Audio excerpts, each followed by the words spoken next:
नमस्कार, अस्सलाम वालेकुम, सत श्री अकाल, जय झूलेलाल। मैं हूँ जी प्रेम बटलानी और आप देख रहे हैं हालात हज़रा का प्रोग्राम। हकीकत ये है, इब्तदा में आपसे दरख्वास्त है, चैनल ज़रूर सब्सक्राइब करें।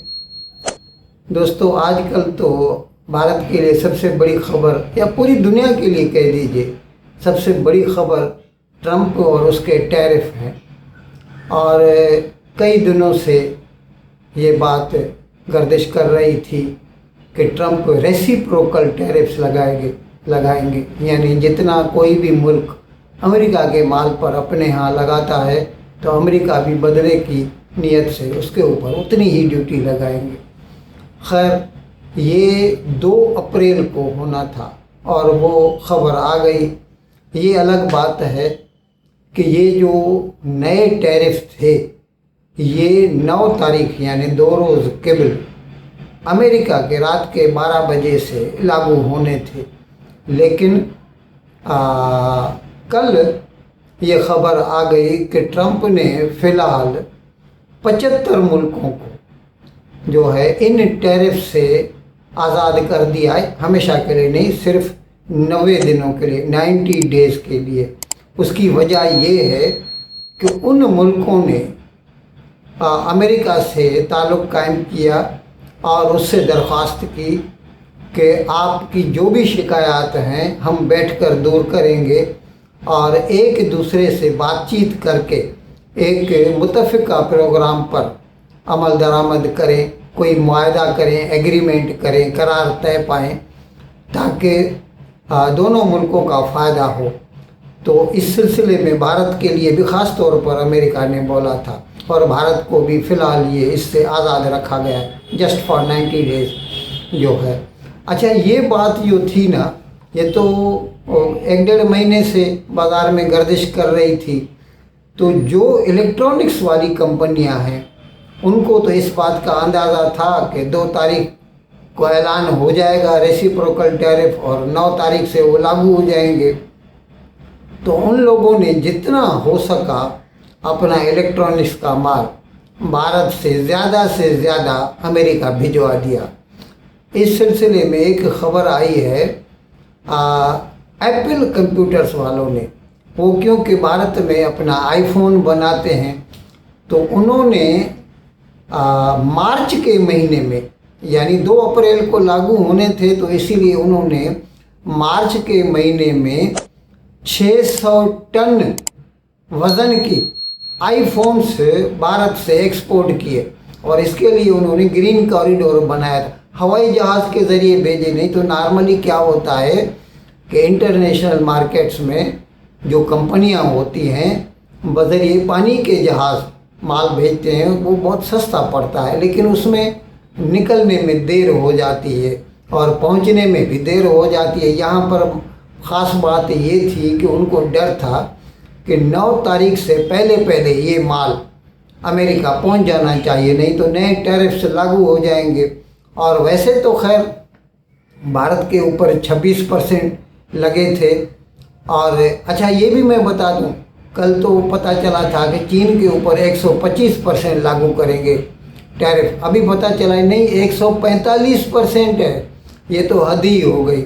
अभी तो चीन का माल अमेरिका की कोई भी कंपनी ख़रीदने के पोजीशन में नहीं रही। अभी चीन को ये सोचना पड़ेगा कि अमेरिका का जो $700 बिलियन का उसका मार्केट था वो तो उसके हाथ से गया, क्योंकि अमेरिका के साथ चीन ने रिटेलिएशन की पॉलिसी अडॉप्ट की है, जबकि हम लोगों ने, जैसे दूसरे भी 74 मुल्क हैं, हमने कोशिश की कि अमेरिका को किसी न किसी तरह प्लेकेट करें, उसको राज़ी करें, मिल बैठ के एक मुत्तफ़िका फ़ैसले पर पहुँचे। ये अलग बात है कि अभी तक पहुँचे नहीं हैं, लेकिन क्योंकि हमारी नीयत ज़ाहिर है, हम अपनी दादागिरी नहीं दिखाना चाहते। हम चाहते हैं कि किसी भी तरह, और वैसे भी मैं आपको एक बात अर्ज़ कर दूं, चीन वाले जो है ना, वो जैसे शी जिनपिंग है, इसको किसी ने मुंतखब तो किया है नहीं, चुनाव लड़के तो आया नहीं, तो उसके घर से क्या जाता है।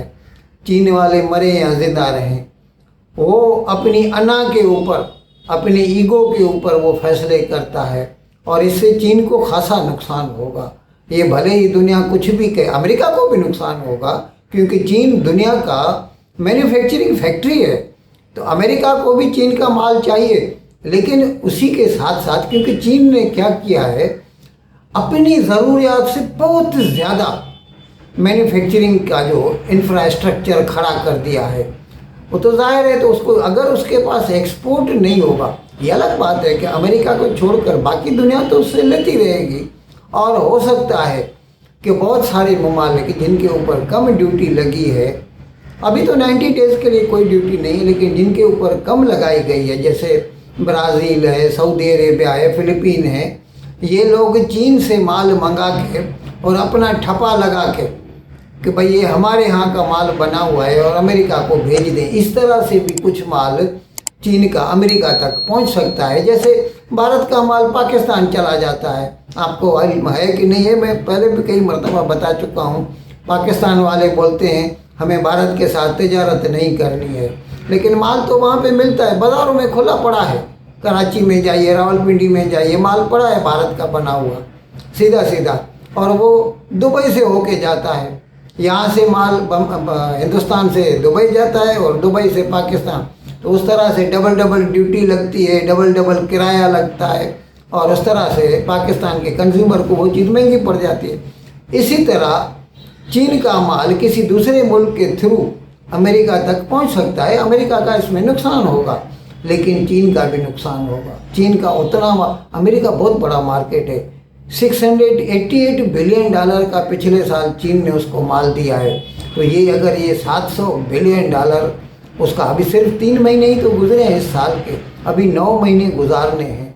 अगर चीन और अमेरिका के आपस में कोई सुलह की बात नहीं हुई या किसी मुत्तफ़िका नतीजे पर नहीं पहुँचे, तो चीन का ज़्यादा नुकसान होगा, लेकिन अमेरिका का भी साथ साथ नुकसान होगा। अच्छा, अब यहाँ पर मैं भारत की बात करता चलूँ। भारत को इससे फ़ायदा हो सकता है। अभी तो सिर्फ 10% ड्यूटी है, जैसा नॉर्मल पहले लगाता था अमेरिका भारत की प्रोडक्ट्स पे, और अभी 90 डेज़ के लिए वो 26% भी नहीं है, यानी वो भी 16% बच गए, अभी सिर्फ 10% पे। इसीलिए अभी जो अमेरिका की कंपनियां हैं, जैसे मैंने अर्ज़ किया कि आईफोन वालों ने मार्च के महीने में 600 टन या 15 लाख आईफोन जो है यहाँ से अमेरिका भेजे। अभी वो क्या करेंगे, और कारखाने लगाएंगे यहाँ पे और ज़्यादा आईफोन बनाएंगे। अभी तकरीबन 25% आईफोन टोटल दुनिया में जितने बनते हैं, 25% भारत में बनते हैं, 75% चीन में बनते हैं। तो ये हो सकता है 15-20% और ज़्यादा भारत में बन जाए, क्योंकि बाकी दुनिया को तो चीन बेच सकता है, इंग्लैंड को बेच सकता है, यूरोप को बेच सकता है, या मिडिल ईस्ट को बेच सकता है, दूसरे मुल्कों को वो बेच सकते हैं। वो चीन से अमेरिका के मतलब आईफोन जो है, या दूसरी भी जो भी चीज़ें हैं, इलेक्ट्रॉनिक के जो आइटम हैं। अच्छा, खुद चीन की जो कंपनियां हैं, जैसे Xiaomi है, रियलमी है, ये जो है बड़ी बड़ी लेनोवो है, इन लोगों ने भारत में आउटसोर्सिंग करते हैं। यहाँ जैसे डिक्सन टेक्नोलॉजी है, माइक्रोमैक्स है, ये अपने स्मार्टफोन वगैरह बनाते हैं, या यहाँ पे वो लैपटॉप बनाते हैं। ये खुद इसका फ़ायदा उठा सकते हैं कि यहाँ पे और ज़्यादा माल बनाएं और यहाँ से अमेरिका को माल बेच, कमाई तो उनकी ही होगी। ये अलग बात है कि भारतीय कंपनी जिससे बनवाएंगे उसको भी कमाई होगी, लेकिन उस पर ठप्पा तो मेड इन इंडिया लगेगा इससे। अच्छा, इस सिलसिले में मैं ये भी इस बात का भी जिक्र करता चलूँ, अभी मैंने एक प्रोग्राम किया था 8-10 रोज़ केबल के, तकरीबन 23,000 करोड़ भारत सरकार ने मंजूर किए हैं कि इलेक्ट्रॉनिक का जो पार्ट्स का, पुर्जा जात का जो इंफ्रास्ट्रक्चर हम बनाना चाहते हैं, यहाँ पे जो भी बनाएंगे, और जिसके लिए डिक्सन टेक्नोलॉजी या माइक्रोमैक्स वाले लग गए हैं इस काम में कि हम इसके लाइसेंस ले लें, क्योंकि उसमें PLI स्कीम के तहत 50% तक उनको सब्सिडी मिलती है। तो ये तो विन विन सिचुएशन है सरकार के लिए भी और मैन्युफैक्चरर के लिए भी। और इस तरह से जो पार्ट्स का जो मैन्युफैक्चर है वो भी चीन से कुछ ना कुछ तो यहाँ पर शिफ्ट हो सकता है। हम ये नहीं कहते कि चीन बंद हो जाएगा या चीन में माल बनना ख़त्म हो जाए, इसीलिए इसको चाइना +1 पॉलिसी कहा जाता है और ये फ़िलहाल तो ऐसा लगता है कि अच्छा एक मौका मिला है हिंदुस्तान को अपना इंफ्रास्ट्रक्चर खड़ा करने के लिए। इन अल्फाज के साथ आज का प्रोग्राम ख़त्म करने की आपसे इजाज़त चाहता हूँ, लेकिन विदाई लेने से पहले एक मरतबा फिर आपसे मेरी दरख्वास्त है कि जिस किसी साहब या साहिबा ने अब तक हमारे इस चैनल को सब्सक्राइब नहीं किया, अज़राए करम इसको जल्द से जल्द सब्सक्राइब करें, प्रोग्राम को लाइक करें, शेयर करें और घंटी का बटन दबाना ना भूलें। बहुत बहुत शुक्रिया। खुदा हाफिज़।